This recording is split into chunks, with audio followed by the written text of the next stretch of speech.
ఓం శ్రీరామచంద్ర పరబ్రహ్మణే నమః. ఓం నమో వశిష్ఠ విశ్వామిత్ర వ్యాస వాల్మీకి సుఖాదిభ్యః. ఓం శుక్లాం భరధరం విష్ణుం శశివర్ణం చతుర్భుజం ప్రసన్నవదనం ధ్యాయేత్ సర్వవిఘ్నోపశాంతయే. ఓం నమో బ్రహ్మాదిభ్యో బ్రహ్మ విద్యా సంప్రదాయ కర్తృభ్యో వంశ ఋషిభ్యో మహద్భ్యో నమో గురుభ్యః. ఓం శ్రీరామో రామభద్రశ్చ రామచంద్రశ్చ శాశ్వతః రాజీవలోచన శ్రీమాన్ రాజేంద్రో రఘుపుంగవః. శ్రీ యోగ వాసిష్టము ఉపశమ ప్రకరణము. గడ్డితో, కొయ్యలతో మొదలైనటువంటి ప్రవాహాలతో కూడా నదులు సముద్రంలో ప్రవేశిస్తే మరి సముద్రము దాని యొక్క గంభీరత్వం వదలనట్లుగానే అనుకూల ప్రతికూల వస్తువులు సంప్రాప్తించినప్పటికీ కూడా ఆత్మజ్ఞాని తన యొక్క ఆత్మస్థైర్యాన్ని ఎప్పటికీ వదలడు. సదా ఆత్మనే అర్చిస్తూ ఉంటాడు. అటువంటి జ్ఞానికి ప్రపంచమునందు కర్మలను చేయడంచే కానీ చేయకుండా ఉండడంచే కానీ ఏ ప్రయోజనము లేదు. అంతేకాదు అతనికి సమస్త భూతాల యందు కూడా ప్రయోజన నిమిత్తము ఆశ్రయించవలసినటువంటి పదార్థం ఏమైనా మిగిలి ఉన్నదా? ఏమీ లేదు. అంటే సదా ఆత్మజ్ఞానరహితుడే అయి ఉన్నప్పటికీ కూడా మరి సాధక ద్రవ్యాదుల చేత సిద్ధులను అపేక్షించువాడు క్రమంగా వాటిని అవశ్యము కూడా పొందుతూ ఉంటాడు. మణులు, మంత్రాలు మొదలైనటువంటి యుక్తుల చేతనే ఆకాశగమనము మొదలైన సిద్ధులను కలుగుట అనేటువంటి ఆయా శాస్త్రాల యొక్క ప్రసిద్ధమైన నియతి క్రమమే అయి ఉన్నది. ఈ నియతి క్రమము ఉత్తమ దేవతల చేత కానీ మహేశ్వరాదులు కానీ మరి ఒక విధంగా చేయజాలరు. కాబట్టి నేను ఇక దేవతలు, పక్షులు మొదలైనటువంటి స్వయంగా కలిగిన ఆకాశగమనము మొదలైన సిద్ధులు వస్తు స్వభావాలే అయ్యున్నవి. చంద్రుడు తన యొక్క శీతలత్వాన్ని వదలనట్లుగానే అవి కూడా వాటి నియతిని త్యజించకుండానే ఉంటాయి. సర్వజ్ఞుడైనప్పటికీ లేదా బహుజ్ఞుడైనప్పటికీ విష్ణువైనా మహేశ్వరుడైనా కూడా ఎవ్వరూ నియతిని మరి ఒక విధంగా చేయజాలరు కదా. కాబట్టి ఓ రామ, ఈ ఆకాశగమనాదులు ద్రవ్యము, కాలము, క్రియ, మంత్రప్రయోగాలు మొదలైనటువంటి స్వాభావిక శక్తులే అయ్యున్నవి. కాబట్టి విషాలు అంటే ప్రాణులను చంపడం కానీ, మద్యము అంటే మత్తత కలగజేయడం కానీ, తేనె, ఉమ్మెత్త ఫలము మొదలైనటువంటి వమనము కలగజేసినట్లుగానే మరి వస్తు స్వభావము చేత ద్రవ్యము, కాలము, క్రియాక్రమాలు ఏ విధంగా విషం ఏం చేస్తుంది? ప్రాణులను చంపుతుంది. మద్యం ఏం చేస్తుంది? మొత్తు కలగజేస్తుంది. తేనె కానీ ఉమ్మెత్త ఫలము కానీ వాంతిని కలగజేస్తుంది. అలాగే అంటే తేనె, ఉమ్మెత్త ఫలము రెండూ కలిపి కనుక సేవిస్తే వమనము కలుగుతుంది. ఈ విధంగా వస్తువు యొక్క స్వభావము చేత ద్రవ్య, కాల, క్రియాక్రమాలు యోగాదుల కంటే కూడా కుశలురే అయిన వారి చేత నియతములు అయి ఉన్నట్టి సిద్ధులను కలగజేస్తూ ఉన్నవి. కాబట్టి పాపరహితుడివే అయిన ఓ రామచంద్ర, ద్రవ్యము, కాలము, క్రియ క్రమరూపమైనటువంటి అవిద్యకు పరమై ఉన్నవి. ఆ అవిద్యను త్యజిస్తే తప్ప ఆత్మజ్ఞానికి సిద్ధుల విషయమున కర్తృత్వం కానీ అకర్తృత్వం కానీ ఏదీ ఉండదు అని చెబుతూ, ద్రవ్యదేశ క్రియాకాల యుక్తయ సాధు సంవిద పరమాత్మ పదప్రాప్తౌ నోపకుర్వంతి కాశ్చన. ఎలాగంటే ద్రవ్యము, దేశము, కాలము మొదలైనటువంటి క్రియలు అన్నీ కూడా తత్వజ్ఞానం చేత పుట్టినటువంటి పరమాత్మ పదప్రాప్తి యందు ఏమీ కూడా ఉపకారం చేయవు. ఎలాగంటే మణులు కానీ, ఔషధాది రూపములైనటువంటి ద్రవ్యాలు, దేశం కానీ, క్రియ కానీ, కాలాలు కానీ వీటితో కూడుకున్నటువంటివి తత్వజ్ఞాన లభ్యమైన, వీటితో కూడినటువంటివి మరి ఆత్మతత్వజ్ఞానంతో లభ్యమైనటువంటి పరమాత్మ ప్రాప్తి యందు ఇవేవైనా ఉపకరిస్తాయా? ఎప్పటికీ వీలు పడదు అని చెబుతూ, యస్యేచ్ఛ విద్యతే కాచిత్ స సిద్ధిం సాధ్యయత్యలం ఆత్మజ్ఞస్య తు పూర్ణస్య నేచ సంభవతి క్వచిత్. ఎవనికి కోరిక ఉంటుందో అతడే సిద్ధులను లెస్సగా సంపాదిస్తాడు.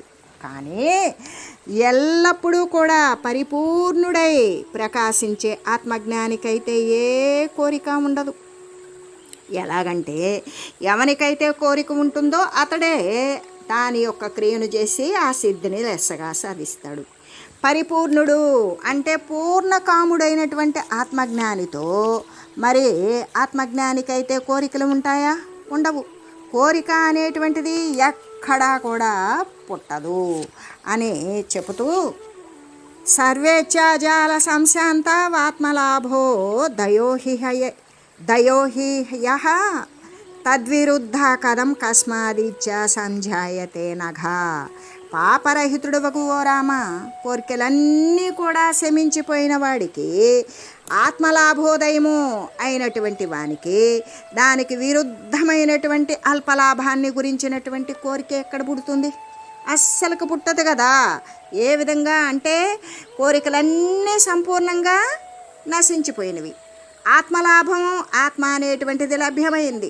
ఆత్మలాభం ఎప్పుడైతే వచ్చిందో, ఆత్మలాభం కలిగినటువంటి వానికి ఇక దానికి విరుద్ధమైనటువంటి కోరిక దేని వలన ఎలా పుడుతుంది అని చెబుతూ, అంతేకాదు జ్ఞాని అయినప్పటికీ అజ్ఞాని అయినప్పటికీ కూడా ఎవనికి ఎట్టి కోరిక పుడుతుందో అతడు ఆ విధంగానే ప్రయత్నిస్తూ ఉంటాడు. కాలక్రమంగా ఆ ప్రయత్నం మేరకు దానిని పొందుతూ ఉంటాడు. అంటే జ్ఞానం యొక్క అభిలాషి అయినటువంటి వేతహవ్యుడు జ్ఞానాన్నే కోరుకున్నాడు. ఆ జ్ఞానాని కోసమే, కోరిక ప్రకారమే దానికోసం ప్రయత్నించాడు. ఆ వేతహవ్యుడు జ్ఞానం కొరకు తప్ప మరి దేని కొరకు ప్రయత్నించలేదు. కాబట్టి జ్ఞానాభ్యాసము కోసమే అతడు వనానికి, అడవికి వెళ్ళాడు. ఈ విధంగా దేశ, కాల, క్రియ, ద్రవ్య, కర్మ మొదలైనటువంటి యుక్తుల చేత ఉత్పన్నములై క్రమంగా ఉపార్జింపబడినటువంటి సిద్ధులు వారి వారి కోరికలను అనుసరించి మాత్రమే సిద్ధిస్తూ ఉన్నవి. కాబట్టి ఓ రామ, సిద్ధులు అనే పేరిట ప్రసిద్ధమైనటువంటి ఏ ఫలప్రాప్తి అయితే ఉన్నదో అది వాటి వాటి ప్రయత్న రూప వృక్షము యొక్క ఫలరూపాలుగానే కనబడుతూ ఉంటుంది అని చెబుతూ, మహతాం నిత్యతృప్తానాం తజ్ఞానం భావితాత్మనాం ఈహితం సంప్రయాతానాం నోపకుర్వంతి సిద్ధయః. నిత్యతృప్తులను, భావితాత్ములను, అభిలషితములకు ఆత్మసుఖాన్ని పొందినవారు అయిన ఆత్మజ్ఞులైన మహాత్ములకు సిద్ధులేమీ కూడా ఉపకరించవు. ఎలాగంటే నిత్యతృప్తులు, వాళ్ళు ఎల్లప్పుడూ తృప్తిపడియే ఉంటారు. భావితాత్ములు అంటే వారు భావిలో కూడా, అంటే రాబోయేటువంటి కాలంలో కూడా ఆత్మస్వరూపాన్ని ధరించి ఉంటారు. కోరదగినటువంటి ఆత్మ సుఖాన్ని పొందిన వారునే అయినటువంటి ఆ ఆత్మజ్ఞులైన మహనీయులకు సిద్ధులేమీ కూడా సహకరించవు అని శ్రీ వశిష్ఠ మహర్షి తెలియజేయగా, శ్రీరామచంద్రుడు అడుగుతూ ఉన్నాడు, అయం మే సంశయో బ్రహ్మన్వేతహవ్యస్య సాతను క్రవ్యాధైర్న కథం భుక్త కథం క్లిన్నానా భూతలే. ఓ మహనీయ, ఓ మహాత్మా, వేతహవ్యుని ఆదేశాన్ని హింసక జీవులేం భక్షింపలేదు. ఎందుకు? ఇంకా పంకాదుల చేత అది శిథిలము కూడా కాలేదు. ఎలాగా అనేటువంటి ఈ సంశయం నాకు ఉన్నది. అంతేకాదు ఓ ప్రభు, వేతహవ్యుడు వనానికి వెళ్ళాడు కదా, ఆ వెళ్ళిన తర్వాత అతని యొక్క శరీరము బురద చేత కప్పబడి ఉన్నది. అటువంటి తరుణమునందే, ఆ సమయమునందే అతడు విదేహముక్తిని ఎందుకు పొందకుండా ఉన్నాడు? దానిని గురించి తెలియజేయండి అని అడగగా శ్రీ వశిష్ఠ గురుదేవులు ఈ విధంగా చెప్తూ ఉన్నారు. యా సంవిద్వదలిత సాధో వాసనామల తంతున సుఖ దుఃఖ దశాదాహ భాగిని భవతి హస. సాధువకు రామచంద్ర, అజ్ఞాని యొక్క సంవిత్తు అంటే అజ్ఞాని యొక్క జ్ఞానము, రాగము, ద్వేషము మొదలైన వాసనల చేత మలినమై ఉన్నట్టే త్రాడు చేత దృఢంగా పరివేష్టించబడి ఉంటుంది. కాబట్టి అది ఏ సుఖము, దుఃఖము, దహనము మొదలైనటువంటి క్రియలను అన్నింటినీ కూడా అదే కదా అనుభవిస్తుంది. నిర్ముక్త వాసన శుద్ధ సంవిన్మాత్ర మయి తుసా తనుస్తిష్టతి తచ్చేదే శక్త నేహాకి నేహి కేచన. జ్ఞానము చేత అవిద్యాంశము అంటే ఏ జ్ఞానమైతే ఉన్నదో దాని చేత అవిద్య అనబడేటువంటి అంశము నశించిపోతుంది. దాని ద్వారా వాసన అనేది రహితమైపోతుంది. ఆ వాసనారహితమైనటువంటి శుద్ధ సంవిన్మాత్రమైనటువంటి జీవన్ముక్తుని యొక్క శరీరముని ఇక ఎవ్వరూ కూడా ఛేదించడానికి శక్యులు కారు కదా. ఎలాగంటే వాసనారహితమైనదో ఆ ఉపాధియే అధిష్టాన శుద్ధ చిన్మాత్రముతో నిండిపోయి ఉంటుంది కదా. అటువంటి దానిని ఛేదించడానికి ఎవ్వరూ కూడా సమర్థులు కానే కారు అని చెబుతూ, అంతేకాదు మహాబాహుడవైన ఓ రామ, ఇంకా ఏ యుక్తి చేత కూడా యోగి శరీరం యొక్క ఖండనాది ఛేదనాది సంభ్రమాల చేత పెక్కు వత్సరాలే, చాలా సంవత్సరాలే అయినప్పటికీ కూడా వాడు వ్యాకులుడు కాకుండానే ఉంటాడో అటువంటి దానిని తెలియజేస్తాను విను. అంటే చిత్తము ఎప్పుడెప్పుడు ఏ ఏ పదార్థాల యందు సంలగ్నమవుతుందో అప్పుడప్పుడు శీఘ్రంగా ఆయా పదార్థ రూపాన్నే చెందుతుంది. ఆ మనస్సు తన యొక్క శత్రువుని చూచినప్పుడు వికారాన్ని పొందుతుంది, మిత్రుణ్ణి చూచినప్పుడు ఆనందాన్ని పొందుతుంది. సర్వుల యొక్క ప్రత్యక్షానుభవమై ఇది అందరికీ తెలిసిన విషయమే అయ్యున్నది.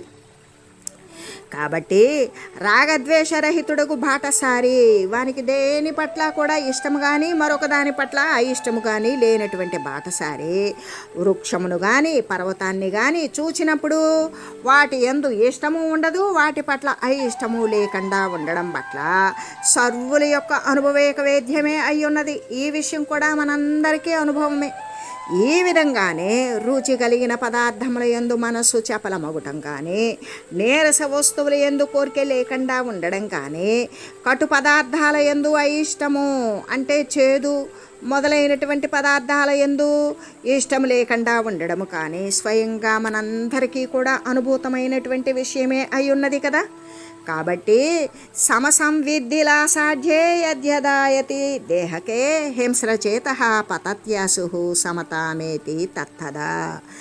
ఎలాగంటే రాగము ద్వేషము వైషమ్యము మొదలైనవి నశించిపోయిన సంవిద్విలాసము చేత నిండిపోయిన యోగి యొక్క శరీరముపై హింసక జీవులు చిత్తము పడునప్పుడు అది వాని యొక్క సమరూపమగు సంవిత్తు యొక్క ప్రతిబింబము చేత సమత్వాన్ని పొందుతుంది. అందువలన అక్కడ హింస అనేటువంటిది సంభవించకుండా ఉంటుంది.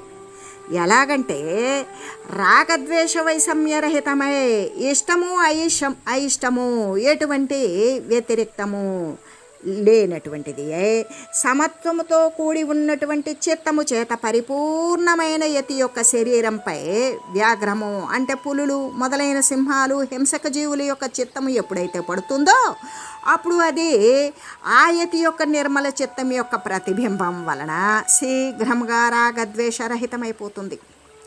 అప్పుడు అది సమత్వాన్ని పొంది ఇక సమసంగ విముక్త్వ చేదాదౌన ప్రవర్తతే పాంధో వ్యర్థం పదిగ్రామే యదా గ్రామీణ కర్మణి.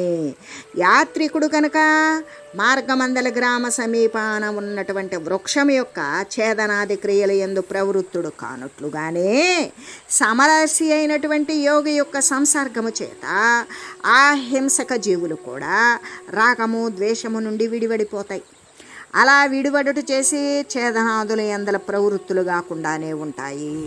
ఎలాగంటే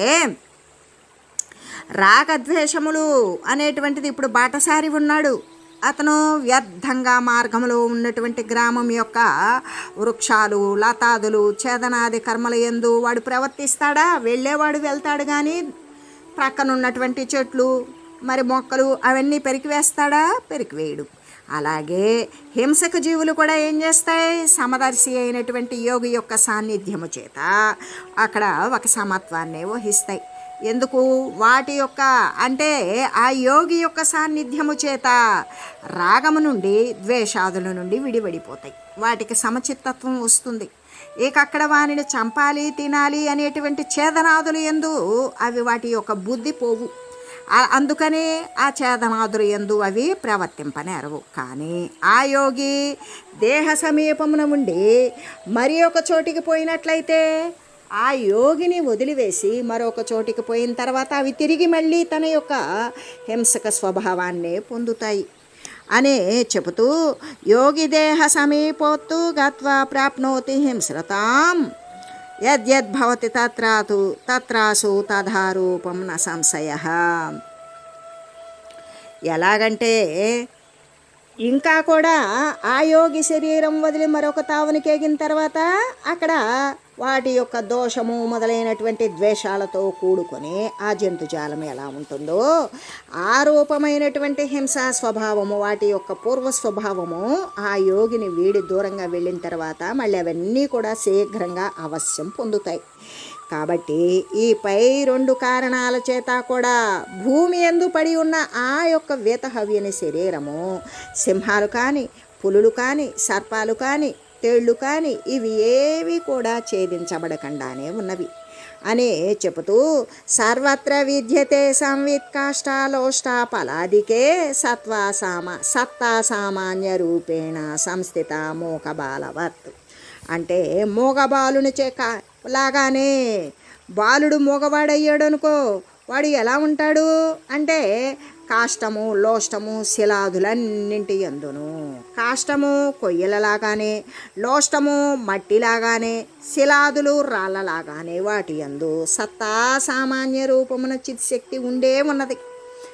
అంటే మూగ బాలకుని యొక్క మనసు పనిచేసినా వాని వాక్కు లేదు. అలాగనే ఈ ప్రతి దాని యందు కూడా సత్తా సామాన్య స్థితిలో చిత్శక్తి స్వరూపమైనటువంటి ఈ పరమాత్మ స్వరూపము సర్వత్రా సదా సమస్థితిలో సర్వవ్యాపక స్థితిలో అది వ్యాపించి ఉన్నది అని చెబుతూ, ఎలాగంటే సత్తా సామాన్య రూపము చేత చిత్శక్తి సర్వత్రా కాష్టాలోష్ట శిల మొదలైనటువంటి సమస్త పదార్థాల యందు కూడా మూగబాలులాగానే స్థితి నుండి ఉన్నవి అని చెబుతూ, అంతేకాదు పోప్లూయమాన తరళ కేవలం పరిదృశ్యతే తన్వి పురి అష్టకేష్వేవ ప్రతిబింబ జలేష్వేవ. కేవలము పంచ జ్ఞానేంద్రియాలు అన్నప్పుడు చెవులు, చర్మము, మరి కళ్ళు, ముక్కు, నాలుక ఇటువంటివి జ్ఞానేంద్రియాలు. పంచకర్మేంద్రియాలు నోరు, కాళ్ళు, చేతులు, మరి మలమూత్ర విసర్జకావ్యాలు ఇవి. ఈ విధంగా పంచప్రాణాలు సమాన వ్యాన ఉదాన ప్రాణ అపాన వాయువులు మనోబుద్ధియుక్తములైనటువంటి మనసు బుద్ధితో కూడుకొని ఈ సూక్ష్మ శరీరమునందే అంటే జ్ఞానేంద్రియాలు 5, కర్మేంద్రియాలు 5, పంచప్రాణాలు 5, మనసు బుద్ధి 17 ఇంద్రియాలతో కూడుకున్నటువంటి సూక్ష్మ శరీరమునందే ఆ చిత్శక్తి జల ప్రతిబింబాలు లాగానే చంచలమై పరిచ్ఛిన్నమై కనబడుతూ ఉన్నది. ఏ విధంగా అంటే, ఓ రామచంద్ర, ఏ విధంగా సూర్యబింబం గనక సర్వత్రా ఉన్నప్పటికీ కూడా జలమందే కనిపించినట్లుగానే ఆ చిత్శక్తి కూడా సర్వము ఉన్నప్పటికీ కూడా చంచలమై పరిచ్ఛిన్నమైనటువంటి పురి అష్టకము అంటే ప్రాణాదులు, మనోబుద్ధులు వీటన్నింటితో కూడి సూక్ష్మ శరీరము 17 ఇంద్రియాలతో కూడినటువంటి ఆ పురి అష్టకలింగ శరీరమునందు మాత్రమే ఈ యొక్క ఆత్మశక్తి అనేది ఆ చిత్శక్తి స్వరూపము అనేది కనిపిస్తూ ఉంటుంది. ఏ విధంగా సూర్యబింబం సర్వత్రా ఉన్నా కూడా జలమందే కనిపించినట్లుగా అని చెబుతూ, అంతేకాదు ఓ రాఘవ, ఈ కారణము చేత నిర్వికార స్థితి అంటే బ్రహ్మభావాన్ని పొందినటువంటి ఆ యొక్క వేతహవ్యని శరీరము సమరూపమున ఉన్నటువంటి భూజలాదుల యొక్క సంవిత్తు చేతనే. ఏ విధంగా అంటే భూమి యొక్క మరి జలము యొక్క వీటి యొక్క సంవిత్తు చేతనే. ఎలాగంటే ఈ కారణమున నిర్వికార స్థితి బ్రహ్మభావాన్ని పొందినటువంటి ఆ యొక్క వేతహవ్యని శరీరము సమరూపమున ఉన్నటువంటి భూమి యొక్క జలము యొక్క మొదలైన సంవిత్తు చేతనే వికారము ఏ మార్పుని పొందకుండా ఉన్నది. కాబట్టి రామ, ఇంకొక యుక్తిని కూడా విను.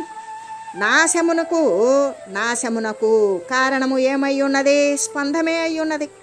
స్పందమై అంటే శరీరము లేకపోతే అంతఃకరణము యొక్క చేష్టయే అయి ఉన్నది కదా. అటువంటి స్పందరూపమైనటువంటి వికారము చిత్త వాయుజనితములైనటువంటి అంటే ప్రాణాలే కదా, మరి ఆ జగద్వ్యవహారాల యందు ప్రసిద్ధమై ఉన్నది అని చెబుతూ ప్రాణముల యొక్క చలనమే స్పందము. అటువంటి చలనం ఆగిపోవడం చేతనే ఆ ప్రాణాలు శిలలాగానే మరి ద్రవీభూతాలై ఉంటాయి. కాబట్టే వేతహవ్యుని యొక్క ఆ శరీరము నశించకుండా ఉన్నది. అభ్యంతర ప్రాణాలతోనూ మరి బాహ్యమైనటువంటి చేతులు కాళ్ళతో కూడినటువంటి దేహమున చిత్తము చే కానీ లేకపోతే ప్రాణవాయువులు చే కానీ ఉత్పన్నమైనటువంటి ఏ చలనమైతే స్పందత్వం అయితే ఉన్నదో అది ఎవనికైతే లేదో అటువంటి వానికి వృద్ధి క్షయము అనేటువంటివి ఉండవు అని చెబుతూ తత్వవేత్తలలో కూడా శ్రేష్ఠుడవైన ఓ రామ, బాహ్యమునందు అభ్యంతరమునందు కూడా ఎప్పుడైతే ప్రాణచలనము లేదా స్పందము ఉపశమించిందో దేహమునందు త్వక్కు అంటే ఈ యొక్క చర్మము మాంసము మొదలైనటువంటి ధాతువులు తమ యొక్క స్థితిని ఎన్నటికీ కూడా వదిలిపెట్టకుండానే ఉంటాయి. అంటే చిత్తము యొక్క కానీ లేకపోతే ప్రాణవాయువు యొక్క కానీ చలనం ఎప్పుడైతే ఉడిగిపోయిందో యోగము చేత స్తంభితములైపోతాయి ధాతువులన్నీ కూడా. ఆ ధాతువులు ఎప్పుడైతే స్తంభించిపోయినవో మేరులాగా స్థిరత్వాన్నే పొందుతాయి. కాబట్టి కాష్టాల పగిది అంటే కొయ్యలలాగానే స్థిరమైనట్టి ధీరులకు యోగుల యొక్క అచంచల స్థితి కూడా ఈ మృతక దేహం యొక్క అవయవాలు అచంచలత్వంన లోకమున కనబడుచూ ఉన్నవి అని చెబుతూ ఈ కారణము చేతనే వేల కొలది సంవత్సరాలకు కూడా యోగుల యొక్క శరీరము మేఘంలాగానే తడవకుండా భూమి అందలి శిలలాగానే ఏమాత్రము విదీర్ణము అంటే శుష్కించిపోకుండా అలా ఉండిపోతుంది. ఇక జ్ఞానులలో చూద్దామా, శ్రేష్ఠుడవకు వేతహవ్యుడు మరి జ్ఞానులందరికంటే కూడా శ్రేష్ఠుడైన వాడు వేతహవ్యుడు. ఆ వేతహవ్యుడు అప్పుడు తన యొక్క దేహాన్ని వదిలివేశాడు కదా. ఇంకా విదేహముక్తుడు ఎలా కాకుండా ఉంటాడో దానికి కారణం విను. శరీరం వదిలినా కూడా ముక్తత్వం పొందలేదు అన్నావు కదా, దానిని గురించి చెప్తాను విను. ఆత్మజ్ఞానులు వీతరాగులు మహాధీమంతులు చిన్న గ్రంథులను అయిన మహాత్ములు తమ దేహ విషయాల యందు స్వతంత్రులై ఉంటారు. ఎటువంటి వారు? ఆత్మ జ్ఞానులు, ఆత్మతత్వాన్ని పొందినవారు. వీతరాగులు ప్రాపంచక సంబంధమైన విషయాలను వదిలినవారు. మహాధీమంతులు అంటే ఆత్మతత్వమునందు నీలకడగా స్థిరమై ఉన్నటువంటి వారు. చిన్న గ్రంథులు ఏ వాసనా గ్రంథులైతే చిన్నమై నశించిపోయి ఉన్నటువంటి మహాత్ములు ఎవరైతే ఉన్నారో వారు తమ యొక్క దేహ విషయాల యందు స్వతంత్రులై ఉంటారు. దైవము కానీ వర్తమాన పూర్వజన్మల కర్మ కానీ, ఇక్కడ దైవము అంటే ప్రారబ్ధ కర్మ ఫలాన్ని వసంగేటువంటి ఈశ్వరుడు. ఆ ఈశ్వరుడు కానీ లేదా వర్తమాన కాలంలో కానీ లేదా గత జన్మల కర్మ కానీ లేదా ప్రారబ్ధ శేషము అనుభవించడం కోసం కానీ ఇవన్నీ కూడా ప్రవృత్తులైనటువంటి యోగుల యొక్క చిత్తాన్ని ఇతరత్రంగా ఏమాత్రమూ గావింపలేవు. కాబట్టి ప్రియుడువగు రామచంద్ర, కాకతాళీయంగా అంటే అనుకోకుండా ప్రారబ్ధవశాత్తు సంప్రాప్తించేటువంటి ఏ ఏ కార్యాలైతే ఉన్నావో అవన్నీ కూడా తత్వజ్ఞుల యొక్క మనసుని భావన చేసినట్లయితే వాటిని లెస్సగా అది శీఘ్రంగా గావిస్తూ ఉంటుంది. అంటే కాకతాళీయంగా వేతహవ్యుని యొక్క సంవిత్తు అంటే అనుకోకుండా వేతహవ్యుని యొక్క జ్ఞానం ఇప్పుడు జీవితాన్ని గురించినటువంటి భావన చేసింది కాబట్టి అది వానికి శీఘ్రంగా స్థిరపడింది. అంతేకాదు వాని యొక్క ప్రతిభ ఎప్పుడూ కూడా విదేహముక్తికై ఉన్ముఖమయ్యను. అప్పుడు శరీరం వదలాలి, శరీరం వదిలిన తర్వాత ముక్తత్వాన్ని పొందాలి అని ఎప్పుడైతే అనుకున్నాడో అప్పుడు అతడు విదేహముక్తుడే అయ్యాడు. అప్పటి వరకు కూడా మరి కాలేదు. ఎలాగంటే తన శరీరం యొక్క త్యాగాదులు యందు అతడు స్వతంత్రుడై ఉన్నాడు కదా అని చెబుతూ, అంతేకాదు వేతహవ్యుడు వాసనారహితుడు, శీఘ్రముగా బంధము నుండి విడివడినవాడు అయిన అంతఃకరణోపాధియుతుడు ఆ వేతహవ్యుని యొక్క జీవుడు ఆత్మరూపమున ఆవిర్భవించింది. అలాగా వేతహవ్యుని యొక్క జీవుడు ఆత్మరూపంలో ఆవిర్భవించడం చేత సకల శక్తితో నిండిపోయినటువంటి మహేశ్వరుడే అయ్యున్నాడు. కాబట్టి ఏది కోరితే అది వానికి శీఘ్రంగా తటస్థపడింది అని శ్రీ వశిష్ఠ గురుదేవులు ఉపశమ ప్రకరణమనందు మరి సద్విలాస విచార యోగోపదేశము అనేటువంటి దానిని వర్ణిస్తూ ఇంకా కూడా ఇలా చెప్పారు. యదా హ్యస్తం గతప్రాయం జాతం చిత్తం విచారత తదా హి వేతహవ్యస్య జాత మైత్ర్యాదయో గుణా. కాబట్టి ఓ రామ, విచారణ చేత చిత్తము ఎప్పుడైతే ప్రాయ నశించిందో అప్పుడు వేతహవ్యునికి మైత్రి, కరుణ, మున్నగు మొదలైనటువంటి గుణాలు ఉద్భవించినాయి అని చెప్పగా అప్పుడు శ్రీరామచంద్రుడు అడుగుతూ ఉన్నాడు. విచారాభ్యుదయ చిత్త స్వరూపేంతే హితే మునేహి మైత్ర్యాదయో గుణాజాత ఇత్యుక్తం కిం త్వయా ప్రభో.